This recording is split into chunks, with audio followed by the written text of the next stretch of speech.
न्यूट्रामला आरोग्यदायी पोषणाचा ठेवा प्रत्येक वयात घराघरात हवा। न्यूट्रामला आवळा कॅन्डी, आवळा सरबत, आवळा मुरब्बा आणि बरेच काही। न्यूट्राम। नमस्कार, मी शीतला वाणी आज दिनांक मध्ये आपले मनपूर्वक स्वागत करते। पाहूया आजच्या ठळक घडामोडी। नवीन नगर पंचायत सहाय्य योजनेतून राज्य सरकारच्या नगर विकास विभागाच्या माध्यमातून अकोले शहरातील चौक सुशोभीकरणासाठी सुमारे 60 लाख रुपये मंजूर करण्यात आले असून यामध्ये शहरातील 6 चौकांचा समावेश असून यातील महात्मा फुले चौकातील सुशोभीकरणाचे काम तक्रारीनंतर बंद करण्याचे आदेश अकोले नगर पंचायतीने दिले आहेत। नवीन नगरपंचायत सहाय्य योजना अंतर्गत राज्य सरकारच्या नगरविकास विभागाच्या माध्यमातून अकोले शहरातील 6 चौकांच्या सुशोभीकरणासाठी 60 लाख रुपये मंजूर करण्यात आले। यामध्ये अकोले शहरातील महालक्ष्मी चौक, जिवाजी महाला चौक, काशाई माता मंदिराजवळील अगस्ती चौक, धुमावाडी नवलेवाडी कॉर्नर चौक, माळीझाप कॉर्नर चौक तर महात्मा फुले चौक यांच्या नावांचा समावेश आहे। महात्मा फुले चौकातील काम सुरू झाल्यानंतर हे काम काही नागरिकांच्या तक्रारीनंतर बंद करण्याचे आदेश अकोले नगरपंचायतीने दिले असून या कामावरून चौकात वादही झाला होता। या दरम्यान पोलिसांच्या हस्तक्षेपानंतर हा वाद मिटला। तुम्ही तुमचं म्हणणं मांडलं, आमचं म्हणणं ऐका। ज्यावेळेस हा पोल रावला त्यावेळेस तुम्ही का सर्ववाले काय विरोध केला? तुम्ही मला काय प्रश्न विचारला? त्यावेळेस ऍक्सिडेंट होत नव्हते का? होणार नाही का? त्याचं उत्तर द्या तुम्ही मला। ज्या वेळेस हा पोल रावला त्यावेळेस प्रामुख्याने अगस्ती कारखाना रोड असेल, पानसरवाडी संपर्क पूर्व असेल, शेकेवाडी असेल किंवा इकडला भाग असेल, सगळ्या भागातल्या नागरिकांनी हा प्रश्न उपस्थित केला होता का तुम्ही जो हाय मॅक्स उभा केलाय हा हाय मॅक्सच्या माध्यमातून जर उद्या एखादा अपघात झाला तर याची जबाबदारी नगरपंचायत घेणार का? त्यावेळेस नगरपंचायतीने कुठल्याही प्रकारचं स्टेटमेंट दिलेलं नाही। पण ज्यावेळेस नगरपंचायतीने स्टेटमेंट दिलं नाही त्यावेळेस तुम्ही पोल उभा केलेला पोल काढायला का नाही लावला? पोल तुम्ही म्हणतात तुम्ही फक्त दुसऱ्याच्या खांद्यावर बंदूक ठुरायले। आता ते सचिन शेटे बाकीचे त्याचे कार्यकर्ते ते काय म्हणले? अनाधिकृत पद्धतीने काम चालू आहे तालुक्यामध्ये। आता 90% अनाधिकृत काम चालू आहे। शिवाजी चौकातला पुतळा झाला अनाधिकृतपणे झाला, बाकीच्या ह्या बिल्डिंग का दिसते सर्व अनाधिकृत आहे। तुम्ही का बरं त्याच्यावर ऑब्जेक्शन नाही घेतलं? याच कामावर का ऑब्जेक्शन घेतलं नाही? आता ह्या कामावर सगळ्यांनाच ऑब्जेक्शन घेतले, ह्या कामावर घेतले ऑब्जेक्शन घेतले, सगळ्यात आनंद कामावर घेतलेले आणि शहरात आतापर्यंत अनेक अपघात झाले, पण यापुढे जर अपघाताचं प्रमाण वाढलं तर याची जबाबदारी कोण घेणार हा मुद्दा आहे। मी काय म्हणतो, असं जर तुम्हाला वाटतच असतं, तुम्हाला वाटतं ना अपघात होईल, मग तुम्ही साईडचं अतिक्रमण का नाही काढलं? तिचं ऑब्जेक्शन अतिक्रमण काढणं हा आपला भाग नाही।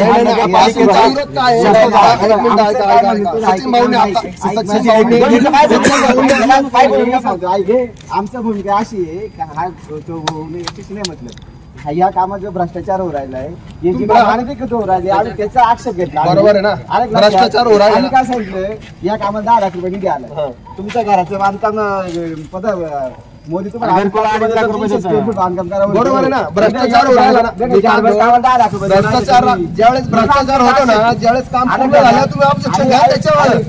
काम पूर्ण झालं आणि आम्ही सांगितलंय की पहिले जे अतिक्रमण हटवा, शहरातल्या आम्ही सुशिक्षित नागरिक म्हणून आणि शेकेडीला ग्रामस्थ म्हणून हे काम स्वखर्चाने करायची तयारी आमची स्वखर्चाने। राहिला निधीचा प्रश्न, तुमचा प्रश्न राहिला, तुमचा प्रश्न राहिला, तुमचं म्हणणं ह्या कामामध्ये आपल्या अगस्ती महाराजांच्या कमानीपासून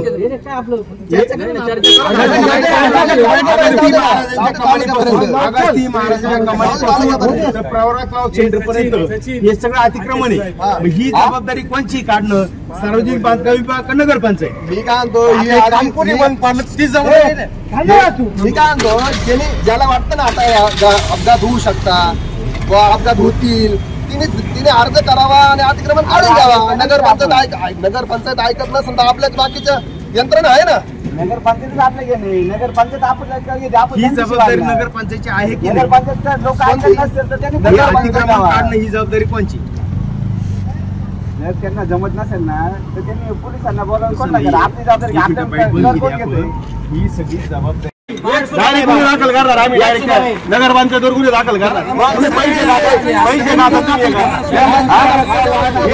एक सुद्धा काम चालू टाकायचे. यांच्या काय वापायची नाही का? 1,500 रुपयासाठी गोरगरिबांची नळ तोडायची आणि इकडे लाखो पैसे घ्यायची खायचे. सगळ्यात पण झालं पाहिजे. 100% आम्ही सहमत. या रोडला किती अपघात झाले आपल्याला माहिती. आपले लेकरं बाळ उन्हात पडलेले, आपले नातेवाईक हे आपल्याला माहिती. इथं का आम्ही जाणार का? इथं का मुद्दा नाही, सार्वजनिक आहे. आमचं म्हणणं काय आहे का तुम्ही इथंच का अडविता? आमचा महत्वाचा ऐका ना, इथंच ऐका ना, आता बांधकाम चालू आहे, इथंच हा पोल राहिला त्यावेळेस का नाही अडवला? आमचं तेच म्हणणं आहे ना. सेंटरला होता, त्यांनी बाजूला घेतला, तरी त्यांना विरोध केला. आता कसं, आता तुम्ही जमा झाले, तिथं विरोध केला, त्यावेळेस सुद्धा म्हणायला पाहिजे ना, ते तुम्ही राहूच नका, तुम्ही राहूच नका, काढून द्या.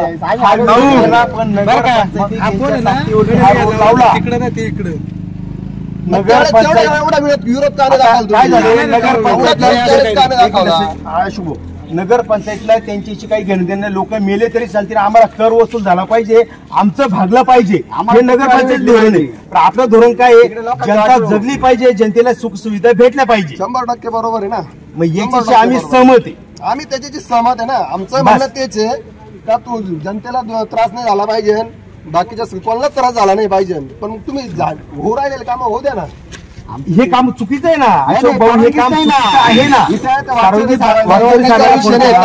कोणत्या कामाला परवानगी भेटली? कोणत्या कामाला परवानगी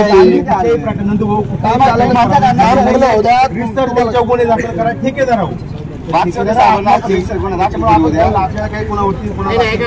लोकसभा निवडणूक लढविण्यासाठी भाजपाकडून इच्छुक युवा उद्योजक विनोद आहिरे यांना भाजपाने उमेदवारी नाकारल्यानंतर आहिरेंनी भाजपाला रामराम ठोकला आहे. आपल्या असंख्य कार्यकर्त्यांसह बहुजन वंचित आघाडीत प्रवेश केला आहे.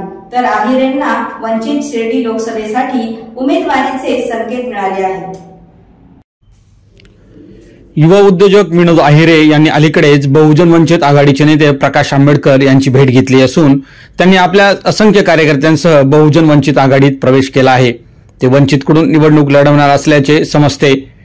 युवा उद्योजक विनोद आहिरे हे एक सामाजिक कार्यकर्ते असून त्यांनी आरोग्य दूत या माध्यमातून वेगवेगळ्या पद्धतीच्या आरोग्य सेवा सर्वसामान्य नागरिकांना उपलब्ध करून देत स्वतः या क्षेत्रात काम केले आहे. विनोद आहिरे यांनी भाजपकडे उमेदवारी मागितली होती, परंतु त्यांना ती नाकारण्यात आली. त्यानंतर त्यांनी बहुजन वंचित आघाडीत प्रवेश करण्याचा निर्णय घेतला. त्यानंतर त्यांनी बहुजन वंचित आघाडीचे नेते डॉक्टर प्रकाश आंबेडकर यांची भेट घेत बहुजन वंचित आघाडीमध्ये प्रवेश केला आहे. त्यामुळे शिर्डी लोकसभा मतदारसंघातून विनोद आहिरे यांना उमेदवारी मिळते की काय याकडे सर्वांचं लक्ष लागले आहे. विनोद आहिरे हे गेल्या काही दिवसांपासून शिर्डी लोकसभा मतदारसंघामध्ये आपल्या प्रचाराची धुरा सांभाळत आहे. आज दिनांकसाठी अकोल्याहून श्रीनिवास रेणुकदास. राष्ट्रवादी काँग्रेस पक्ष शरदचंद्र पवार पक्षाचा पदाधिकारी मेळावा नुकताच संपन्न झाला. यामध्ये नव्याने पक्षाची कार्यकारिणी जाहीर करण्यात आली. पक्षाचे जिल्हा कार्याध्यक्ष संदीप वरपे, युवक जिल्हा अध्यक्ष अमित भांगरे, जिल्हा परिषद सदस्या सुनीता भांगरे, पक्षाचे तालुका अध्यक्ष सुरेश गडाख यांच्या हस्ते नूतन पदाधिकारी यांना पत्र देण्यात आले. राष्ट्रवादी काँग्रेस पक्ष शरदचंद्र पवार पक्षाच्या पदाधिकारी मेळावा नुकताच यशवंत फाउंडेशन फेडरेशनच्या अकोले येथील जनसंपर्क कार्यालयात पार पडला. काही दिवसांपूर्वी तालुका अध्यक्ष, युवक अध्यक्ष, महिला अध्यक्ष, अकोले शहराध्यक्ष या निवडी करण्यात आल्या होत्या. त्यानंतर उर्वरित कार्यकारिणी आज या पदाधिकारी मेळाव्यामध्ये जाहीर करण्यात आली. पक्षाचे जिल्हा कार्याध्यक्ष संदीप वरपे यांच्या प्रमुख उपस्थितीत व जिल्हा बँकेचे संचालक अमित भांगरे व जिल्हा परिषद सदस्या सुनीताताई भांगरे तसेच अकोले तालुका राष्ट्रवादी काँग्रेस शरदचंद्र पवार पक्षाचे अध्यक्ष सुरेश गडाख यांच्या हस्ते या नवनिर्वाचित पदाधिकाऱ्यांना पत्र देऊन त्यांच्या नियुक्त्या करण्यात आल्या. या मेळाव्यात सौ मीनाक्षी शेंगाळ, मारुती शेंगाळ, माजी नगरसेविका शबाना शेख यांनी या पक्षामध्ये प्रवेश करत हातात तुतारी घेतली। यावेळी पक्षाचे विविध सेलचे अध्यक्ष कार्यकारिणीही निवडण्यात आली। पक्ष संघटना व वाढीसाठीचा हा प्रयत्न असल्याचे पदाधिकाऱ्यांनी यावेळी सांगितले। राष्ट्रवादी काँग्रेस पक्ष शरदचंद्र पवार पक्षाचा आज हा पदाधिकारी मेळावा पार पडला। या मेळाव्यासाठी संपूर्ण तालुक्यातील विविध भागातून पदाधिकारी यामध्ये सहभागी झाले होते। यावेळी अमित भांगरे, सुनीताताई भांगरे, सुरेश गडाख यांनी पक्ष बांधणीसाठी व पक्षवाढीसाठी सर्वांनी प्रयत्न करावेत असे आवाहनही यावेळी करण्यात आले। जिल्हा अध्यक्ष संदीप वरपे यांनीही यावेळी उपस्थितांना मार्गदर्शन केले। आज दिनांकसाठी अकोल्याहून श्रीनिवास रेणुकदास। राष्ट्रवादी काँग्रेस शरदचंद्र पवार पक्ष या पक्षाची कार्यकारिणी जाहीर झाली असून ती कार्यकारिणी जाहीर करण्यासाठी उत्तर नगर जिल्ह्याचे राष्ट्रवादी काँग्रेस पक्षाचे अध्यक्ष संदीपजी वरपे, त्याचबरोबर कागदी कारखान्याच्या उपाध्यक्षा सुनीताताई भांगरे, जिल्हा बँकेचे संचालक अमितदादा भांगरे, संपत नायकवाडी सर, सुरेशजी खांडगे सर, रामनाथजी सहाने, बाळासाहेबजी भांगरे या काही प्रमुख लोकांच्या उपस्थितीमध्ये आम्ही कार्यकारिणी जाहीर केली आहे। त्या कार्यकारिणीमध्ये विधानसभा अध्यक्ष म्हणून डॉक्टर सुभाष गोडसे, त्याचप्रमाणे मुळ विभागाचे प्रमुख बाळासाहेब भोर, आढावा विभागाचे प्रमुख बाळासाहेब एखंडे, सेक्रेटरी विकासजी बंगाल, त्याचप्रमाणे 6 उपाध्यक्ष, 4 कार्याध्यक्ष, तसेच किसान सेलचे अध्यक्ष नानासाहेब वाकचौरे, सहकार सेलचे अध्यक्ष तुकारामजी गोरडे, ओबीसी सेलचे अध्यक्ष दत्ता बंदावणे, अल्पसंख्याकचे अध्यक्ष फिरोजभाई शेख आणि मागासवर्गीय सेलचे अध्यक्ष दीपक जगताप आणि शहराचे युवकचे अध्यक्ष राहुल शेटे असे काही प्रमुख आम्ही त्या ठिकाणी निवडलेले आहेत। त्यांच्या माध्यमातून त्याप्रमाणे त्या सेलची कार्यकारिणी ते हे सगळे लोक करणार आहेत। अजूनही काही सेलच्या कार्यकारिणी आमच्या प्रलंबित आहेत। काही लोक आम्हाला अप्रोच झालेले आहेत, त्या लोकांची मुलाखत घेऊ, त्या लोकांचा संपर्क साधून आम्ही त्या उर्वरित कार्यकारिणी देखील जाहीर करणार आहोत। अशा प्रकारच्या कार्यकारिण्या जाहीर करत असताना तालुक्यातून अनेक विभागातून अनेक गावातून आम्हाला फोन आलेले आहेत की आम्हालाही राष्ट्रवादी शरद पवारचंद्र पक्षाच्या सोबत काम करण्याची इच्छा आहे, आम्हाला त्या ठिकाणी संधी द्यावी। परंतु ही संधी देत असताना त्या गावच्या लोकांचा संपर्क साधून त्या गावच्या लोकांची एक बैठक घेऊ, त्या ठिकाणी त्या कार्यकारिणीमध्ये लोक आम्ही सामावून घेण्याचा विचार करत आहोत। याही लोक सामावून घेत असताना यापूर्वी आम्ही जी संविधान बचाव रॅली तालुक्यावर केली, प्रत्येक गावात गेलो, त्या गावातून त्या असलेला प्रमुख माणूस किंवा त्या ग्रुपमध्ये असलेला प्रमुख माणूस आम्ही त्या ठिकाणी घेण्याचा प्रयत्न केला आणि सर्व समाजाला, सर्व घटकांना न्याय देण्याचा या ठिकाणी आम्ही जो प्रयत्न केलेला आहे, त्या निमित्तानं एक चांगली कार्यकारिणी आम्ही या तालुक्यामध्ये आदरणीय पवार साहेबांच्या पक्षाला दिलेली आहे आणि या माध्यमातून निश्चितपणानं तालुकाभर आम्ही अतिशय चांगल्या प्रकारे काम करू आणि येणाऱ्या विधानसभेमध्ये आदरणीय पवार साहेबांच्या विचाराचा खासदार असेल किंवा आमदार असेल त्या ठिकाणी निवडून आणण्यासाठी आम्ही या ठिकाणी सज्ज झालेलो आहोत। याच प्रकारची या ठिकाणी आमची सर्वांची एक भावना आहे आणि त्याच प्रकारचं काम आम्हाला या ठिकाणी भविष्यात करायचं आहे। साई मंदिर उत्सव समिती माळेवाडीच्या वतीने साई मंदिराच्या वर्धापन दिनाच्या निमित्ताने साई रत्न पुरस्काराचे वितरण करण्यात आले। डॉक्टर गिरीश कुलकर्णी व डॉक्टर रवींद्र जगधने यांना साई रत्न पुरस्कार देऊन सन्मानित करण्यात आले, तर कैलासवासी अंजली अंत्रे आदर्श माता हा पुरस्कार निसर्गोपचार तज्ञ निलिमा जोशी यांना देऊन सन्मानित करण्यात आले। साई मंदिर उत्सव समिती माळेवाडी डुकरेवाडी यांच्या वतीने व साई मंदिराच्या वर्धापन दिनानिमित्ताने साई रत्न पुरस्कार सोहळ्याचे आयोजन करण्यात आले होते। यावेळी महिला व बालकांसाठी विशेष काम करणाऱ्या अहिल्यानगर येथील स्नेहालयाचे संस्थापक डॉक्टर गिरीश कुलकर्णी तसेच साखर कामगार रुग्णालय याचे वैद्यकीय संचालक डॉक्टर रवींद्र जगधने यांना गीता परिवाराचे राष्ट्रीय कार्याध्यक्ष डॉक्टर संजय मालपाणी यांच्या हस्ते साई रत्न पुरस्कार देऊन सन्मानित करण्यात आले। तर कैलासवासी अंजली अंत्रे आदर्श माता पुरस्कार शिर्डी येथील निसर्गोपचार तज्ञ निलिमा जोशी यांना देऊन सन्मानित करण्यात आले। कार्यक्रमाच्या प्रारंभी पत्रकार विकास अंत्रे यांनी या कार्यक्रमामागची भूमिका प्रास्ताविकातून व्यक्त केली, तर पुरस्कारार्थींनीही आपली मनोगते व्यक्त करत कृतज्ञता व्यक्त केली। यावेळी हरिभक्त पारायण विठ्ठलपंत महाराज, ज्येष्ठ पत्रकार सतीश वैजापूरकर यांच्यासह अन्य मान्यवर उपस्थित होते. गोदाजी अंत्रे यांच्या 75व्या अभिष्टचिंतनानिमित्त त्यांचाही अमृत महोत्सव सोहळा यावेळी संपन्न झाला. त्यांचाही यावेळी गौरव करण्यात आला. त्याचबरोबर यावेळी सात्रळ आणि पंचक्रोशीतील विविध क्षेत्रातील मान्यवर यावेळी या कार्यक्रमासाठी विशेष करून उपस्थित होते. गेल्या काही वर्षांपासून साईरत्न पुरस्कार सोहळ्याचे आयोजन करण्यात येत असते. याही वर्षी मोठ्या थाटामाटात हा साईरत्न पुरस्कार वितरण सोहळा यावेळी पार पडला. आज दिनांसाठी अकोल्याहून श्रीनिवास रेणुकदास. उत्साही वातावरणात साक्षात साईंच्या दरबारात साईरत्न पुरस्कार मला प्रदान करण्यात आला, याचा मनस्वी आनंद होत आहे. हा पुरस्कार माझा नसून मला घडवणारे माझे आईवडील, गुरुजन, माझ्या काकू मार्गदर्शिका मीनाताई, माझे दुसरे मार्गदर्शक अविनाश काका आपटे, रुग्णालयातील सर्व डॉक्टर्स, नर्सेस, कामगार या सर्वांचा आहे. प्रातिनिधिक स्वरूपात मी फक्त तो स्वीकारला आहे. मित्र, समाजाच्या विविध क्षेत्रात काम करणारी खूप माणसे भोवती आहेत. ती सामाजिक बांधिलकीच्या भावनेतून सामाजिक काम करीत असतात. प्रत्येकाचे क्षेत्र वेगळे असले तरी सामाजिक बांधिलकीची भावना मात्र समान असते. मी त्यातलाच एक. वैद्यकीय क्षेत्रात दीर्घकाळ काम करत असताना डॉक्टर म्हणून विविध अनुभव आले. रुग्ण, त्यांचे प्रश्न, हॉस्पिटलच्या प्रशासकीय बाबी, रुग्णांचे नातेवाईक या सर्वांशी तोंड देत असताना अनेक बरे वाईट अनुभव आले व त्यातूनच शिकत गेलो. पण माणुसकी व व्यवसायावरील श्रद्धा मात्र कधी कमी होऊ दिली नाही. मला असे वाटते की रुग्णांवर उपचार करणे प्रत्येक डॉक्टरचे कर्तव्य आहे. मी काही वेगळे काम केले असे मला वाटत नाही. मी फक्त प्रामाणिकपणे रुग्णांची सेवा केली.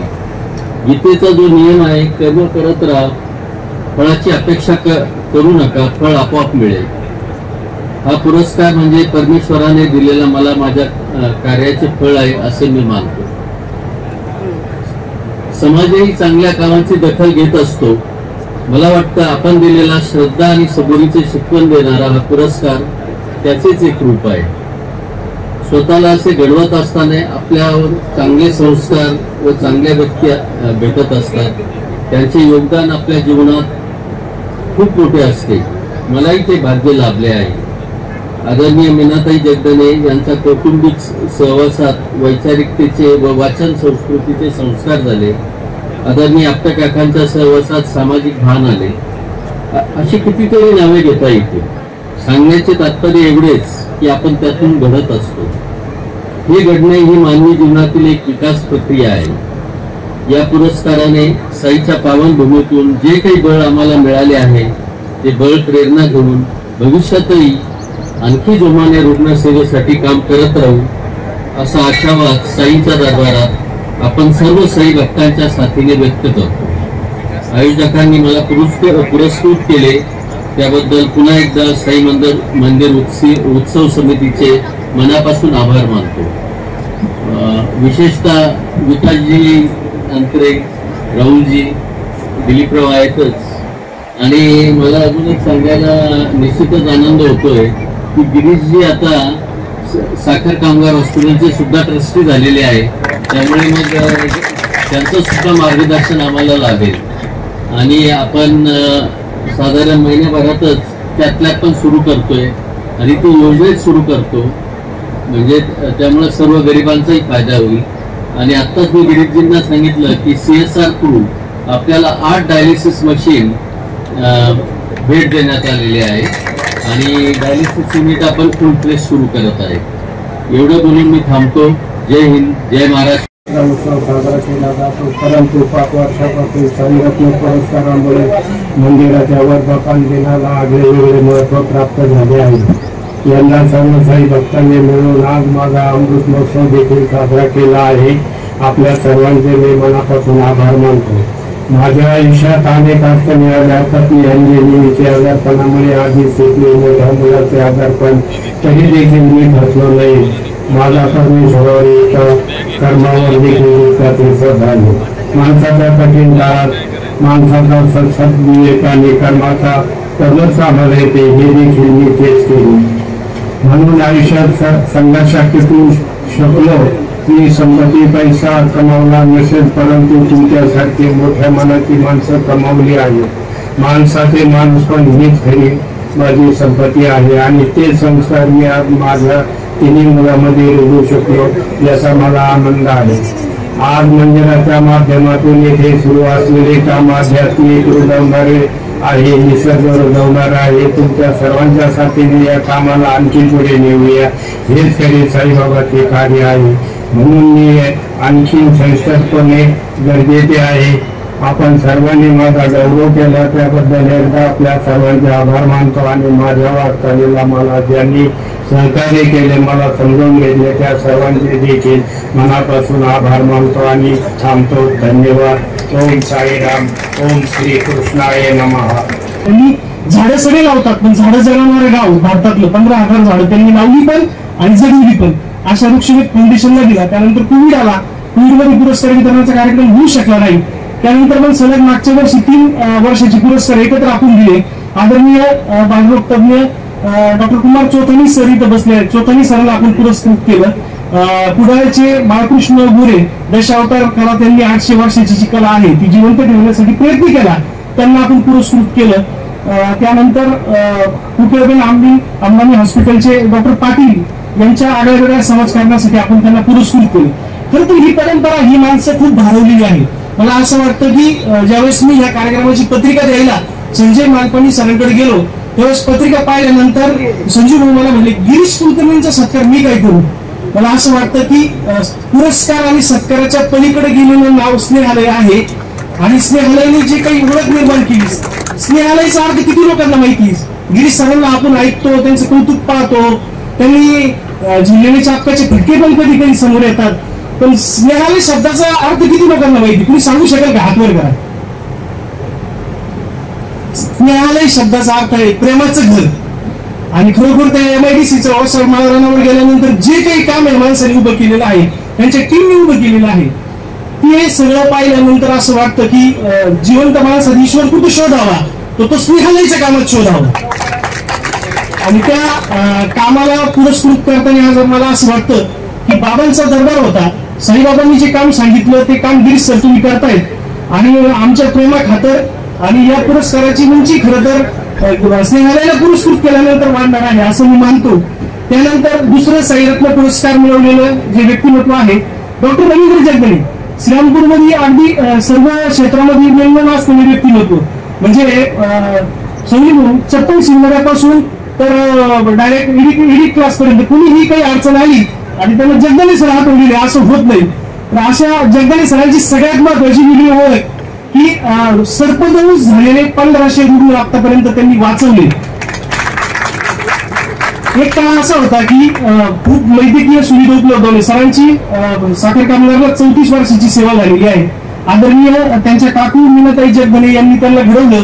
जगदणे सरांचे आई वडील फार लवकर गेले. त्यानंतर त्यांचा MBBS शिक्षण असेल, त्यानंतर साखर कामगारला त्यांनी हाऊसमन म्हणून त्यांची सुरुवात असेल, हाऊसमन ते आज ट्रस्टी आणि वैद्यकीय संचालक. हा जो प्रवास आहे हा एका रात्रीत झाला नाही. डॉक्टर रवींद्र जगदणेंनी त्यासाठी खूप गाडून घेतलं.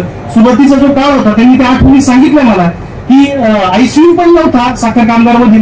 अतिशय क्रिटिकल पेशंट आल्यानंतर ते सपोज जर साप बरोबर आणला मारून तर त्याच्या लक्षणावरून तो म्हणणार एका गुन्ह्यासह ट्रीटमेंट करता येईल. परंतु जर समजा 1.5 वर्षाच्या बाळाला साप चावला, तो झोपेत चावला, तर त्याला काय सांगता येणार किंवा आई वडिलांना काय सांगता येईल. अशा वेळेस फक्त क्लिनिकल जजमेंट आणि क्लिनिकल एक्सपिरियन्स या माध्यमातून डॉक्टर जगदणेंनी ट्रीटमेंट दिली आणि बघता बघता 1500च्या वर लोकांना ते जीवन देऊ शकले. म्हणून बाबांच्या दरबारात जगदणे सर आम्ही तुम्हाला पुरस्कृत करतो. आणि गाडीकर सरांनी सांगितलं, राहुलनी सांगितलं की दादांच्या अभिष्ट चिंतन सोहळा निमित्त यावर्षीपासून साई मंदिर उत्सव समिती आमच्या आई अंजली आंत्रे यांच्या नावाने पुरस्कार, आदर्श माता पुरस्कार सुरू करते आहे. तर हा पुरस्कार यावेळेस कुणाला द्यायचा, तर यावर मी असा विचार केला जगदणे सर, मीनाताई, की म्हटलं आपल्या अवतीभोवती असा आदर्श पुत्र कोणी, मी असं शांतपणे विचार केला की ज्याला त्याच्या आईने खूप सुंदर घडवले आणि तो खूप दिवसांनी काम करतोय. मुलगा म्हणून, पती म्हणून, भाऊ म्हणून, त्याच्या प्रोफेशन मध्ये जो काही असेल तो कुणी म्हणून. आणि त्यावेळेस माझ्या क्षणात नाव समोर आलं डॉक्टर अलंकार जोशी, मानसोपचार तज्ञ शिरले. आणि तोपर्यंत मी त्यांच्या आई काय करतात हे सुद्धा मला माहित नव्हतं, किंवा त्यांच्या आईचं प्रोफेशन काय आहे, त्यांचं काम आहे काय आहे हे सुद्धा मला माहित नव्हतं. त्यानंतर मी ओंकार जोशींना माझ्या मनातला मनोदय सांगितला, तर त्यांना म्हटलं की आमच्या उत्सव समितीची विनंती की तुमच्या आई हा पुरस्कार स्वीकारतील का, त्यांना आधी विचारा. तर त्यांनी विचारल्यानंतर त्यांच्या आईने सांगितलं की बाबांच्या दरबारात इतक्या वर्ष सेवा केली आणि बाबांच्या दरबारातून जर पुरस्कार मिळणार असेल तर मी नाही म्हणायचं कारण काय. आणि त्यानंतर निलिमाताईंचा बायोडाटा माझ्याकडे आला. तो बायोडाटा मी फक्त त्याच्यातल्या 2च गोष्टी शेअर करतो. म्हणजे त्यांचे ओंकार जोशींचे वडील प्रभात जोशी इथं बसलेले आहेत. खूप दिवसांनी तिथं शिर्डीची जी काही शिर्डी आता होली प्लेस म्हणून इंटरनॅशनल लेवलला गेली, ती होण्याआधी जी शिर्डी होती त्यावेळेस या माणसांनी करिअरच्या अनेक संधी सोडून शिर्डीत हॉस्पिटल टाकलं आणि तिथं साईबाबांच्या विचारानुसार सेवा केली. त्यांना 7 महिन्याचं काम निलिमाताईंनी केलं. ज्यावेळेस किल्लारीला भूकंप झाला त्यावेळेस 1.5 महिने हे दाम्पत्य आपली वैद्यकीय सेवा देण्यासाठी किल्लारीला गेलं आणि किल्लारीला शिदा भरपूर आला होता, पण स्वयंपाक करायला कुणी नव्हतं स्वयंसेवकांना. तेव्हा निलिमाताई तिथल्या शेकडो स्वयंसेवकांची आई झाली, त्यांनी स्वयंपाक करून त्या सगळ्या स्वयंसेवकांना जेवण दिलं. तर अशा प्रकारे खूप चांगलं काम वनवासी कल्याण आश्रमाच्या माध्यमातून पण त्यांनी खूप चांगलं काम केलं आहे. तर अशा प्रकारचे या 3ही पुरस्कार ज्यांना आपण देतोय त्या सगळ्या पुरस्कारांची भूमिका आहे. पुरस्कार घेणारे हात किती श्रेष्ठ आहेत ते मी सांगितलं. पुरस्कार देणाऱ्या हातांविषयी खरं तर संजय मालपाणींविषयी काय बोलायचं किंवा संजय मालपाणींचा बायोडाटा मी काय सांगायचा. म्हणजे पत्रिका ज्यावेळेस शेअर झाली त्यावेळेस सगळीकडून एकच मला विचारलं होतं, खरंच संजय भाऊ येणार आहेत. म्हणजे इतका रिस्पेक्ट, इतका आदर आणि संजय भाऊला ऐकायचंय बरं का, त्या पद्धतीने कार्यक्रमाचं नियोजन करा. सगळ्यांची सूचना आवर्जून ती होती, आम्हाला संजय भाऊला ऐकायचंय.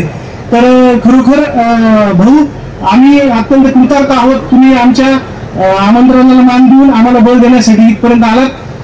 माझा ग्रामस्थांनी अनेक जण इथं बसले, रमेशांना बसले. ज्यावेळेस माझ्या पहिल्या पुस्तकाला पुरस्कार मिळाला त्यावेळेस कुणाच्या हस्ते सत्कार ठेवायचा असं समोर आलं.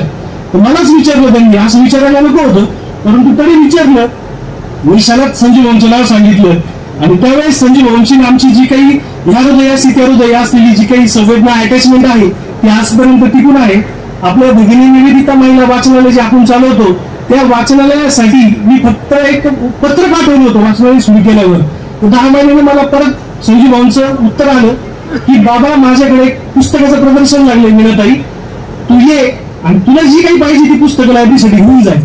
मी तिथं गेलो, अक्षरशः गाडीत मावणार नाही अशी 150 सारखी पुस्तके घेतली. पंकज भाऊ तुम्ही सर्वांनी आत्ताच ऐकलं की नवनिर्वाचित आम्ही स्नेहालयाच्या प्रत्यक्ष प्रवाहात आत्ता सामील झालो आहोत. आतापर्यंत आम्ही लिंबू होतो, गिरीश सरांना पाहत होतो, जिथे कुठे रिकाम्या जागा थोड्याफार मिळत होत्या तिथे खाईचा वाटा उचलत होतो. परंतु त्यांचा मोठेपणा हा की जेव्हा सगळं जग महिला सबलीकरणाच्या फक्त गप्पा मारत होतं त्यावेळेस आपण ही सुधारणा आपल्याकडूनच का करू नये हा विचार घेऊन आमच्या स्नेहालय विश्वस्त बोर्डाने यावर्षीचे विश्वस्त 21 पैकी 12 महिला आहेत हे मी खूप आनंदपूर्वक नमूद करते.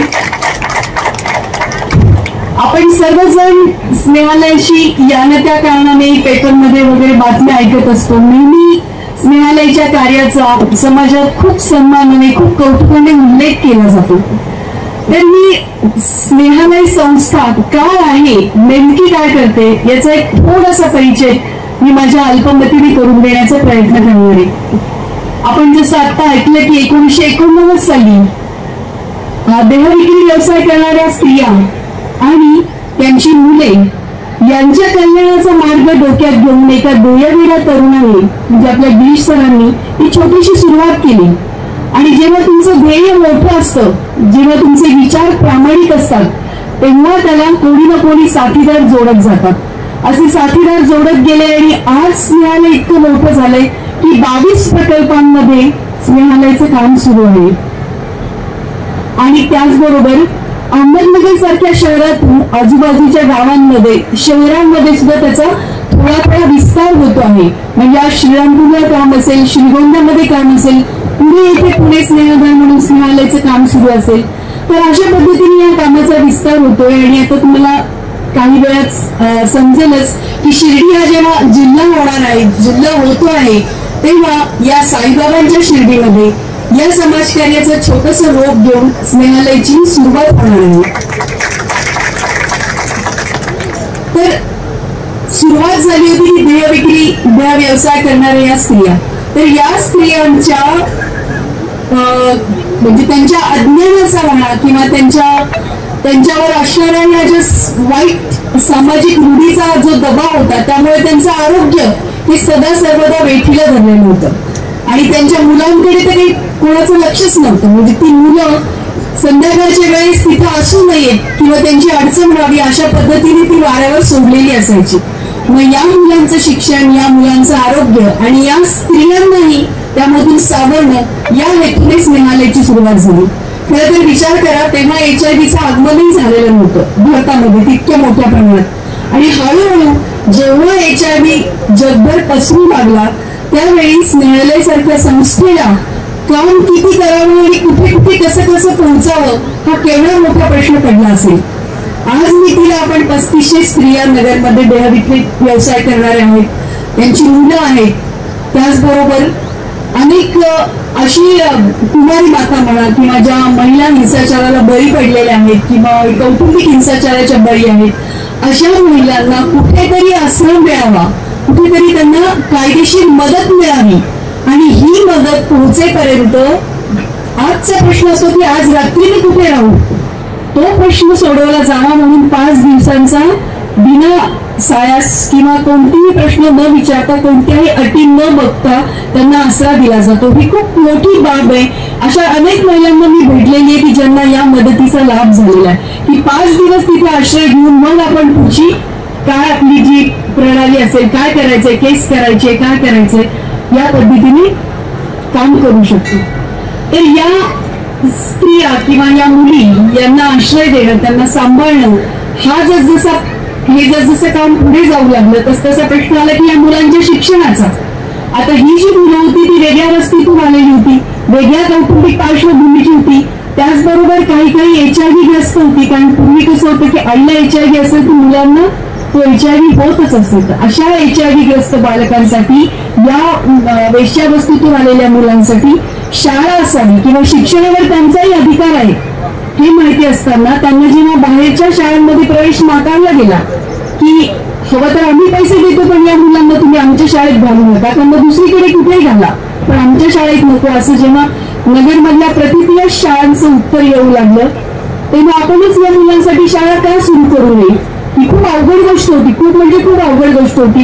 कारण स्नेहालय हा तसा शहरापासून दूरच्या भागात बसलेला, पण मग तिथे मुलांसाठी शाळा सुरू करण्यात आली. एकदा शाळा सुरू झाली की मग शाळेसाठी लागणाऱ्या वेगवेगळ्या गोष्टी येतात आणि समाजातल्या अनेक दानशूर मान्यवर व्यक्ती किंवा संस्था असतील ज्यांच्या मदतीने आज स्नेहालय शाळा ही इतक्या उत्तम रीतीने काम करते आहे, मुलांवर इतक्या उत्तम रीतीने तिथे शिक्षणाचा त्यांचा अधिकार मान्य होतो आहे की वंचितांसाठी असलेली शाळा यासाठीची जी जागतिक स्तरावरची स्पर्धा होती त्या स्पर्धेमध्ये आपल्या शाळेला 3ऱ्या क्रमांकाचं बक्षीस मिळालेलं आहे. म्हणजे लंडन मधली PIFA म्हणून जी संस्था आहे की त्यांच्यातर्फे हे वंचितांसाठी किंवा विरुद्ध परिस्थितीमध्ये चालवणाऱ्या शाळा आहेत त्यासाठी असणारी ही जी प्रतियोगिता होती त्यामध्ये आपल्या शाळेला आपल्या विरुद्ध इस्रायल होतं आणि इस्रायलच्या युद्धामुळे त्यांना 1ला क्रमांक मिळाला आणि आपल्याला 3ऱ्या क्रमांकाचा पुरस्कार मिळालेला आहे. तर या शाळेमध्ये शिकणाऱ्या मुलांनाही वेगवेगळ्या प्रकारचं आधुनिक तंत्रज्ञानाशी त्यांची ओळख व्हावी म्हणून आपण तिथे कौशल्य विकास राबवतो. कौशल्य विकासची ओळख आपल्या सरकारने आता शिक्षणामध्ये करून दिली, पण गेली 5-6 वर्ष आमच्या शाळेतली मुलं ही वेल्डिंग शिकतात, सुतारकाम शिकतात, मुलींना ब्युटी पार्लर म्हणा किंवा काही जी ही कामं असतात आपण जिथे कौशल्य असतं मग तिथे चित्रकला असेल, वारली पेंटिंग असतील, ज्याचा जसा कल असेल त्या कल लक्षात घेऊन मग खेळात असतील अशा पद्धतीने मुला मुलींना शिक्षण दिलं जातं. एक कौशल्य विकासचं शिक्षण असतं, त्याचबरोबर त्यांना जशी आवड असेल त्याप्रमाणे खेळाचं, गाण्याचं, चित्रकलेचं यासारखं शिक्षण मिळावं यासाठी आपण वेगवेगळ्या सोयी सुविधा उपलब्ध करून दिलेल्या आहेत. आज मी ती समोर बसलेली श्रोतेजन बंधू भगिनी, साई मंदिर उत्सव समितीतर्फे मला आदर्श माता म्हणून जो सत्कार होत आहे त्याची मी मनापासून आभारी आहे. मी आदर्श माता आहे की नाही मला माहित नाही, पण मी ज्या प्रकारे माझ्या दोन्ही मुलांना वाढवले त्यात मला खूप समाधान आलं.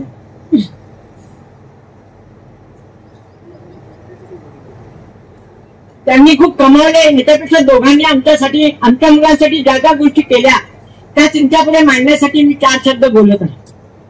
आपण मुलांना जेव्हा वाढवतो त्यावेळी आपण त्यांच्याकडे कोणत्या दृष्टीने बघतो यावर त्यांच्यावर काय संस्कार होतात हे अवलंबून आहे. मुलांना वाढवताना आपलं मूल अंगणात आहे, आपलं लावलेलं एक रोप आहे, स्वतंत्र अस्तित्व आहे आणि त्याला वेळेवर खत पाणी घेणं, सूर्यप्रकाश मिळतो की नाही बघणं, त्याची वाढ दुसऱ्या जोमाने होत आहे की नाही पाहणं, हे माझ्या दृष्टीने खरं पालकत्व आहे. म्हणजे आपल्या मुलाचे आपण मालक नाहीये, पालक आहोत. आणि आपल्या मुलांची मते, त्यांचे विचार समजून त्यांचा आधार ठेवला तर त्यामध्ये मिळणारे जे समाधान आहे ते जास्त महत्वाचे आहे. त्यांच्या निर्णयामध्ये निवडीमध्ये आपली मते न लागता त्यांच्या निर्णयाबद्दल साधक बाधक विचार करायला, त्यांना मार्गदर्शन करणे इतकाच आपला सहभाग, म्हणजे 2 पिढ्यांमधली दरी निर्माण होत नाही. प्रत्येक पालकांना आपल्या लेकरांच्या कर्तृत्वाचा अभिमान आहे, असतोच. प्रगती कुठल्याही क्षेत्रात असू दे, पण माझ्या मुलाबद्दल मला जास्त अभिमान नाही, कारण तो पैसे कमावतो हे नाही, परंतु त्याच्या व्यवसायाचा एक भाग म्हणून तो प्रत्येकाच्या मनापर्यंत पोहोचतो, सर्वांचं दुःख हलके करतो आणि त्या कुटुंबापासून मिळणारी जी कृतज्ञता असते त्याचा तो आशीर्वाद त्याला मिळतो. आणि दुसरी गोष्ट म्हणजे त्याचे उच्च शिक्षण घेतल्यानंतर तो परदेशी गेला नाही, पुणे मुंबईला गेला नाही, तो शिर्डीत आला, ह्याचा मला खूप अभिमान आहे. आणि याच्यासाठी मला माझ्या सुनेची पण खूप साथ आहे आणि डॉक्टर प्रबोध जोशी यांची पण मला साथ आहे. पुन्हा एकदा आयोजकांचे मनपूर्वक आभार. आणि ज्यांच्या हस्ते मला हा पुरस्कार मिळत आहे तर संजयजी आणि गिरीशरावांचा आणि जे जगदीश सरांचा खूप आभारी आहे. त्यांच्या मातांना पण मी माझा नमस्कार करते आणि माझे 2 शब्द सांगतो.